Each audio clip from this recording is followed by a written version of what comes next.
সোমবার নারী বিশ্বকাপের ম্যাচে শ্রীলঙ্কার কাছে অবিশ্বাস্যভাবে হেরে যায় বাংলাদেশ। ছেলেরাও পিছিয়ে থাকবে কেন? সুপার ওভারে target 11 run. Windies spinner Akeal Hosein দিলেন 2 wide 1 no ball. Free hit পেয়েও কাজে লাগাতে পারলেন না সৌম্য সরকার। ব্যাট হাতে 278 স্ট্রাইক রেটে 39 রান করলেও সুপার ওভারে সুযোগই পেলেন না রিশাদ হোসেন। ওয়ানডেতে নিজেদের প্রথম সুপার ওভারে 1 রানে হার বাংলাদেশের। অবশ্য মিরাজ এই ক্যাচটা লুফে নিতে পারলে ফলাফলটা ভিন্ন হতে পারত। সুপার ওভারের দ্বিতীয় বলেই রাদারফোর্ডকে আউট করেন ফিজ।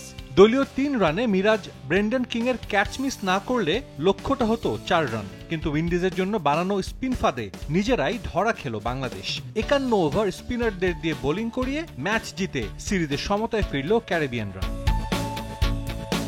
রোমাঞ্চ ছিল উইন্ডিজের ব্যাটিং ইনিংসের শেষ ওভারেও। জয়ের জন্য দরকার 5 run. Part time bowler Saif দিলেন 4। শেষ বলে সোহানের ক্যাচ মিসেই ম্যাচটা গড়ায় সুপার ওভারে। অবশ্য এ পর্যন্ত ম্যাচ নিয়ে আসার কৃতিত্ব দিতে হবে ক্যারিবিয়ান অধিনায়ক শেইহোপকে। ব্যাট হাতে অবদান রেখেছেন আলিক আথানেজ ও কেসি কার্টি। বল হাতে স্বাগতিক অধিনায়ক মিরাজ ছিলেন উইকেট শূন্য।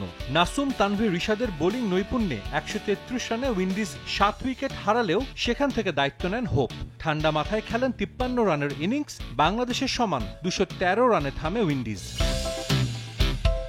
এর আগে মিরপুরে টস জিতে ব্যাটিংয়ে নামে বাংলাদেশ। এদিনও ক্যারিবিয়ান স্পিনারদের সামলাতে হিমশিম খায় স্বাগতিক ব্যাটাররা। টানা 14 ডট বল দেয়া সাইফ ছক্কা হাঁকিয়ে খোলেন রানের খাতা, কিন্তু পরের বলেই ফিরে যান স্লিপে ক্যাচ দিয়ে।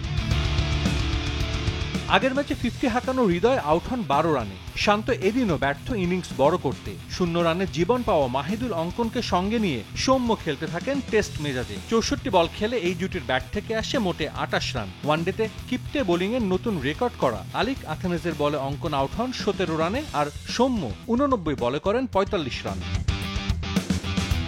একটা সময় মনে হতে থাকে মিরপুরের মন্থর উইকেটে এদিন হয়তো দলীয় 200 রানও পার করতে পারবে না বাংলাদেশ। তবে স্কোরটাকে ভদ্রস্থ রূপ দেওয়ার পুরো কৃতিত্বই রিশাদ হোসেনের। 3টি করে 4 ছক্কা হাঁকিয়ে 14 বলে অপরাজিত থাকেন 39 রানে। শেষ 10 ওভারে বাংলাদেশ 82 রান তুললেও সিরিজ জয়ের জন্য যথেষ্ট ছিল না এই স্কোর। 813 আন্তর্জাতিক ম্যাচে এই প্রথম বাংলাদেশের কোনো ম্যাচ টাই হলো। তবে সুপার ওভারে স্নায়ুর পরীক্ষায় পাশ করতে পারল না বাংলাদেশ, বাড়ল সিরিজ জয়ের অপেক্ষা। একই সঙ্গে অনেকগুলো প্রশ্নের সম্মুখীন করলো এই ম্যাচ। মিরাজের অধিনায়কত্ব আর সৌম্য সরকারের সুপার ওভারে ব্যাটিং। মিরপুর শেরে বাংলা জাতীয় ক্রিকেট স্টেডিয়াম থেকে সাজিদ মুস্তাহিদ, সময় সংবাদ, ঢাকা।